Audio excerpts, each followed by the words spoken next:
ഇത് കുറച്ച് വിളഞ്ഞ മാങ്ങയാണ് കണ്ടോ. വിളഞ്ഞ മാങ്ങ നമുക്ക് ഒന്ന് ഉണക്കിയെടുക്കാനുള്ള തയ്യാറെടുപ്പ്. ഞാനിപ്പോൾ ഉപ്പൊക്കെ ഇട്ട് ഒന്ന് പിടിച്ച് വെച്ചേക്കുകയാണേ. അതിൻ്റെ കൂടെ നമ്മൾ ഈ മസാല എന്ന് പറഞ്ഞാൽ ഞാൻ നേരത്തെ തന്നെ പൊടിച്ച് വെച്ചേക്കുകയാണ്. മാങ്ങ അച്ചാർ എപ്പോൾ ഇടണമെങ്കിലും ഇത് കുറച്ചിട്ട് എടുത്താൽ മാത്രം മതി, നല്ലൊരു അച്ചാറാവും. ഇതാണ് കടുക്, ഉലുവ, കുരുമുളക്, പെരുംജീരകം, ചെറിയ ജീരകം, മഞ്ഞൾപ്പൊടി, കായപ്പൊടി, ഇത് ഇത്രയും ഇട്ട് പൊടിച്ച് വെച്ചേക്കുകയാണ്. ഇനി നമുക്കിത് ഇതിനകത്തോട്ടിടാം.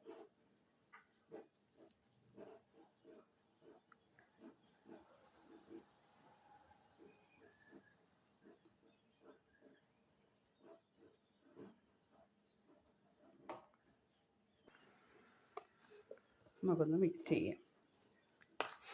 ഇതിങ്ങനെ നല്ലോണം ഉണക്കിയെടുത്ത് നമുക്ക് അടച്ചു വെച്ചിരുന്ന നല്ലത് അച്ചാറിന് പകരം ഉണങ്ങി നല്ലൊന്ന് വാടി ടിന്നിനകത്തിട്ട് ഫ്രിഡ്ജിലങ്ങ് വെച്ചിരുന്നാൽ മതി. നല്ല നമുക്ക് മാങ്ങയില്ലാത്ത സമയത്തൊക്കെ എടുത്ത് അച്ചാറിടുകയോ നമുക്ക് ഒരു കറി വെക്കുന്നതിനിടുകയോ ഒക്കെ ചെയ്യാം. നല്ല ടേസ്റ്റ് ആയിരിക്കും കേട്ടോ. അപ്പോൾ ഇങ്ങനെ എല്ലാവരും ഒന്ന് ചെയ്ത് നോക്കണേ. ഇതിപ്പം കണ്ടില്ലേ, ഇതിപ്പോൾ ഉണങ്ങുമ്പോൾ നല്ല കായത്തിൻ്റെ മണമൊക്കെ തന്നെ ഇപ്പം തന്നെ ഉണ്ട് കേട്ടോ. നമുക്ക് നല്ലോണം ഒന്ന് വെയിൽ കൊള്ളിച്ച് ഉണക്കി എടുത്ത് വാരി വെച്ചിരുന്നാൽ മതി.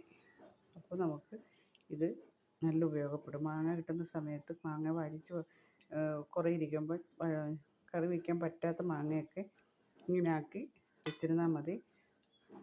നമുക്ക് നല്ല കഴിക്കാനും നല്ല ടേസ്റ്റാണ്, കറിയും വയ്ക്കാം. ഓക്കെ, ഇത് ഉണങ്ങിയിട്ട് ഞാനൊരു വീഡിയോ ഇടുന്നുണ്ട് കേട്ടോ. നല്ലോണം ഉണങ്ങട്ടെ, കാരണം ഇവിടെ കുറച്ച് വെയിലേ കിട്ടത്തുള്ളൂ. നമുക്ക് പുറത്തൊന്നും വയ്ക്കാനുള്ള സൗകര്യമില്ലാത്തതുകൊണ്ട് അകത്ത് വെച്ച് തന്നെ ഞാൻ ഉണക്കുന്നത്. കുറേ ദിവസം കഴിയും ഉണങ്ങിക്കിട്ടാൻ. അതുകൊണ്ട് ഞാൻ അപ്പോൾ ഒരു വീഡിയോ ഇടുന്നുണ്ട് കേട്ടോ.